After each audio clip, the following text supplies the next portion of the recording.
Hello cher Bélier, on est là pour ta guidance de novembre 2021.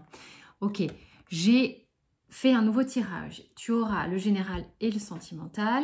Il y aura ce qui est, ce qui vient et ce qui est à dépasser, une histoire, un conseil. Ce tirage, il aura une extension le lien sera sous la vidéo. Et sous la vidéo, tu trouveras aussi l'accès à tout un tas de choses, la formation, l'accès au premier module gratuit de la formation pour te donner une idée. Et puis, à la fin de la vidéo aussi, tu as les playlists pour aller voir ton ascendant, ton signe lunaire ou le signe de quelqu'un d'autre. Première chose, déjà, j'ai canalisé juste un petit mot pour les béliers qui était « repose-toi ». Ok, on va voir maintenant ce qui sort dans ton tirage de novembre. Alors, deux choses, la porte et l'ordre. En fait, c'est marrant que j'ai eu « repose-toi » parce que pour moi ici, c'est comme si on me disait « il va se passer des choses ». Donc peut-être qu'on t'invite à être calme, à prendre le temps de digérer. Parce qu'avec l'ordre ici dans ta guidance, et il y a une forme d'ouverture si tu veux sur la porte et l'ordre. Moi, ce que ça me donne, c'est comme si tu accédais à quelque chose de punchy. Je sais pas, j'ai un truc un peu comme ça. Donc, ça veut dire que sur le mois de novembre, il est possible que tu entreprennes. Il y a une question d'entreprendre, de mettre en place, tu vois, de peut-être poser des cadres, mettre des choses en place. Mettre des choses en place. Tu as envie de mettre des choses en place.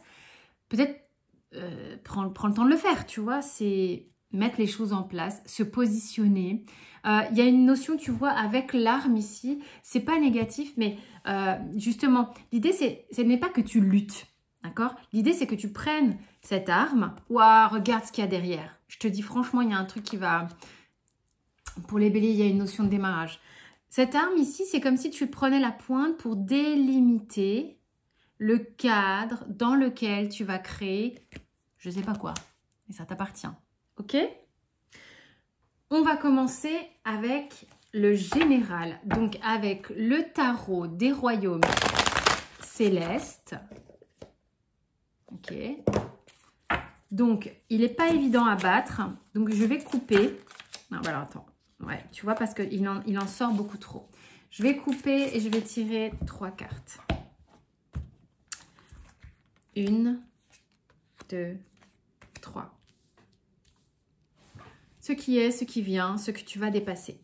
Après, on ira recouvrir dans l'extension. Au niveau du sentimental, where is the light years? Le light years, que tu connais. C'est pareil, lui, en général, ah tiens, bon, en voilà une. Et je vais couper. On change, hein. Moi, j'ai pas trop de... Si, j'en ai des habitudes, je suis comme tout le monde, mais j'aime bien changer. Allez, l'histoire, on va la tirer après, d'accord? Et le conseil aussi. Qu'est-ce qui est actuellement d'ordre général? 9 d'épée. Ok, donc sur le mois de novembre, il est possible que ça te prenne la tête. Hein? Il y a peut-être les choses que tu dois mettre en place, on me dit, te stresse, ça te crée des prises de tête. Souvent, on peut avoir aussi du sommeil un peu perturbé avec le 9 d'épée. Hein. Tu le vois, il est là, il vient te faire chier pendant que tu dors et tout. Donc, le petit diable qui t'embête, c'est tes pensées, c'est ta moulinette, c'est des choses comme ça. C'est pour ça qu'on te dit repose-toi. Repose-toi, essaye de mettre sur off, médite, fais des choses comme ça. Parce que tu es en train de mettre des projets en place, certes. Maintenant, il faut que ça reste léger. On parle du fait de se réjouir. Hein? Tout n'est pas stress. Qu'est-ce qui vient vers toi? 3 de coupe. Tu auras peut-être des choix à faire. Peut-être, soit c'est une notion de couple ici, et il y a trop de personnes sur cette carte, et ça t'angoisse. Voilà. Soit c'est un projet professionnel, et tu dois choisir peut-être le meilleur partenaire pour faire quelque chose. Donc ça, c'est ce qui vient à toi dans les énergies du mois de novembre. C'est un petit peu ça. C'est le côté, il y a peut-être plusieurs personnes qui vont se rapprocher de toi. Parce que même si tu es angoissée, bah, tu es attractive, attirante. Et on a envie de se rapprocher de toi. Il y a peut-être aussi des gens qui voient ton idée comme quelque chose de bien sympathique dont ils aimeraient profiter. Je ne sais pas pourquoi je te dis ça, mais tu verras si ça te parle, évidemment. Maintenant, si c'est d'ordre sentimental, entre les deux, ton cœur balance. Ce que tu dois dépasser, le 6 de bâton. Il y a peut-être un truc un peu égotique chez toi, hein, qui est, tu tiens peut-être un bon mojo, là, un truc qui te fait kiffer et que tu as peut-être envie d'être un peu le centre de l'attention là-dessus. Peut-être que cette situation te fait un peu, même si ça t'angoisse, ça te fait un peu plaisir d'être au centre de deux personnes, si c'est sentimental. Et si tu as un super projet et que tu sens que tu es convoité à ce niveau-là, c'est quelque chose que tu dois dépasser. À toi de voir comment ça te parle, hein, et si ça te parle, évidemment. Ok. On ira recouvrir, voir pourquoi ça nous parle de ça. Sentimentalement, qu'est-ce qui est? Le pendu. La situation est bloquée. La situation demande à être vue différemment. La situation demande à peut-être que tu te détendes. Quand on te dit repose-toi, c'est peut-être aussi en faveur du pendu. Le pendu va peut-être te permettre de te relâcher un instant en étant en mode observation à te dire « Ok, là, je ne peux pas encore complètement être libre dans l'instant, mais je vais profiter de ce moment pour mettre au clair. » Ok? Se positionner, être au clair, savoir ce qu'on veut faire, comment on veut démarrer. Ça peut être aussi très sentimental, hein. Donc, pour cela, tu as besoin de voir un peu là où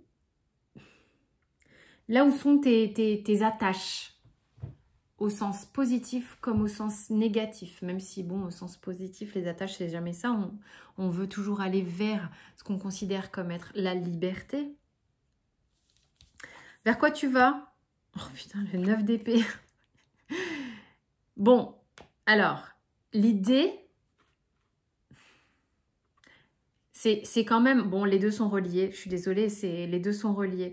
Je pense qu'en fait, que si tu as ça ici et tu as ça ici, alors qu'on l'a déjà ici dans le général, il y en a pour qui la vie sentimentale, elle est vraiment pas amusante parce que vous êtes bloqué. Mais ce blocage-là, en novembre... Ça va peut-être pas être le moment où ça va débloquer. Ça va être le moment où vous allez beaucoup y penser, beaucoup y réfléchir. Et vous allez peut-être beaucoup ressentir le fait d'être bloqué. Il y a une agitation mentale. Hein, il est important pour vous sur le mois de novembre. C'est un positionnement qu'on vous demande. Ce que tu as à dépasser, arcane sans nom.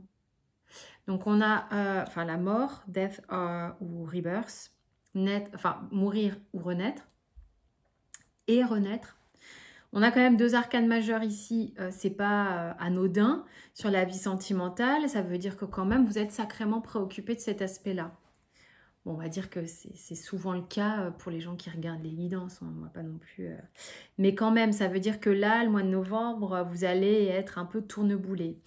Ce que vous devez dépasser avec la mort, c'est la notion peut-être de perdre quelque chose en faisant un choix. Vous avez le sentiment que peut-être vous allez peut-être pas... C'est bizarre, mais survivre au choix, survivre au fait de la difficulté de lâcher quelque chose, de faire peut-être du mal par la même occasion, sans le vouloir en fait. Vous aimeriez peut-être sauver la chèvre et le chou, et c'est là où c'est votre difficulté ici. Hein, le sentiment d'abandonner quelqu'un ou quelque chose. Et par la même occasion, on me dit une part de vous-même. D'accord. On va faire la petite histoire. Les béliers. Pour le mois de novembre. Please. Quelle est l'histoire? Il y a du romantisme. Hein. Vous pensez beaucoup.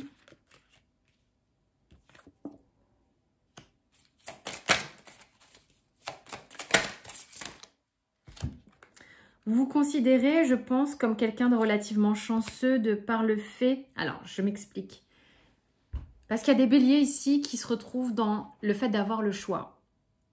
Vous avez peut-être le choix entre deux situations ou deux personnes magnifiques à vos yeux. Peut-être l'une ou l'autre plus que l'une ou l'autre. Mais il y a vraiment une difficulté car vous savez être en présence de deux êtres qui vous sont importants, chers à votre âme. Et ça, vous avez un regard plein de gratitude vis-à-vis de ça. Le problème, c'est que avancer vers là où vous devez aller, là où vous devez vous exprimer, c'est compliqué. Du coup, vous êtes dans une forme d'inertie. Ça reprend un peu l'histoire. Hein. Ouais, il y a vraiment cette peur de manquer, cette peur de perdre, de manger un peu à tous les râteliers. Désolée, je suis désolée de m'exprimer comme ça. C'est comme ça que ça vient. Alors, ça vous angoisse déjà, ça ne sert à rien d'en rajouter une couche, mais c'est comme ça que ça sort. Émotionnellement, c'est un peu... En même temps, émotionnellement, non. Émotionnellement, en fait, ce qui se passe ici, c'est que vous êtes en train de mettre en lumière des choses qui étaient jusqu'ici un peu cachées. Vous êtes en train de vous imaginer, hein, il y a une notion de s'imaginer, parcourir le monde en étant libre. Le seul truc là, c'est que vous regardez le parcours, vous regardez le jeu comme le fait cet enfant, mais vous essayez de comprendre la règle. Et c'est là que ça vous angoisse. La règle, c'est quoi? Il faut faire comment? Il faut choisir quoi? Il faut aller vers qui? Il faut aller vers quoi? Comment? Quand? Et ça, en sachant qu'on est en présence d'un magnifique arbre, de liens karmiques avec les deux personnes. Voilà ce que j'aurais à vous dire ici. Je vais recouvrir et je vais vous donner un conseil. Voilà, reposez-vous, inner peace, ok? S'il vous plaît, essayez de vous reposer au maximum. Et écoutez votre intuition derrière. On va recouvrir. Donc, je vais couper. Et je vais recouvrir. Là, on a le 5 de coupe sur le 9 d'épée. Donc, vraiment, au début du mois de novembre, vous n'êtes pas tranquille, les gars. Ce qui vous angoisse, c'est de devoir dire stop à quelque chose, de devoir dire non à quelqu'un, de devoir laisser les choses là. Il y a vraiment une notion de je dois prendre mes dispositions, je dois prendre des décisions. Et bon, je vais aller dans l'explication après, mais c'est intéressant, vraiment. Le 3 de coupe, donc ce vers quoi vous allez, hein, ce qu'on avait tout à l'heure. On a le 4 de denier. Il y a vraiment une peur de bouger. Ce que vous devez dépasser, le 4 de coupe. Peur du changement, les béliers, là, quand même, hein, sur le mois de novembre. Hein. Allez, on va aller recouvrir. Ah, toi, tu as eu envie de sortir toute seule. Le pendu est recouvert du 7 d'épée. Est-ce que ça vous étonne? Moi, ça ne m'étonne pas du tout au niveau sentimental. Ce vers quoi vous allez, on avait le 9 d'épée. On arrive à la reine de bâton. Ça, c'est très chouette. Est-ce que tu dois dépasser l'étoile, canon, arcane majeur au-dessus de la mort? Rappelez-vous, ça, c'est vraiment chouette, franchement. Alors, qu'est-ce qu'on a par-dessus l'histoire? Ok, la loupe. Le livre secret et puis l'horloge. Ok. Y a-t-il autre chose? Deux autres cartes. La femme et le bouquet. Magnifique. Allez, on ira voir tout ça dans l'extension. Je vous rappelle, sous la vidéo, tout est accessible. La quotidienne sur Instagram, la formation, le lien pour le battleur, donc de la formation en accès gratuit, les guidances privées, les playlists, tout. Vous avez accès à tout. Vous connaissez un peu la chaîne. Rendez-vous pour votre signe ascendant ou lunaire ou le signe de l'autre personne qui vous intéresse. Je vous embrasse et je vous dis à très vite.